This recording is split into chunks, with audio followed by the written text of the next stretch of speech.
যেই ব্যক্তি রাতের বেলা এই দোয়াটি 3 বার পরে ঘুমিয়ে যাবে, আল্লাহর নবী বিশ্বনবী সাল্লাল্লাহু আলাইহি ওয়াসাল্লাম বলেন, সকাল বেলা যখন আল্লাহ তাআলার বান্দা ফজরের নামাজের মাঝে যখন উঠবে, আল্লাহ নবী বলেন রাতের বেলা এশার নামাজ পড়ার পরে, খাবার খাওয়ার পরে আল্লাহর বান্দা যদি এই দোয়াটা 3 বার পড়তে পারে, তাহলে আল্লাহ পাক রব্বুল আলামিন সকাল বেলা ঘুম থেকে ওঠার আগে আগে আমার আল্লাহ তাকে নিষ্পাপ মাসুম বাচ্চার মতো আমার আল্লাহ পবিত্র বানায়া দেই।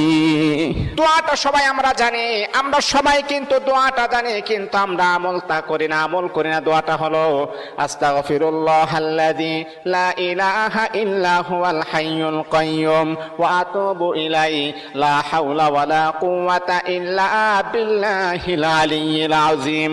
3 বার যদি আপনি পড়তে পারি, ইনশাআল্লাহ আল্লাহ পাক রব্বুল আলামিন আমার আপনার জীবনের সমস্ত গুনাহগুলোকে আমার আল্লাহ ক্ষমা করে দিবেন।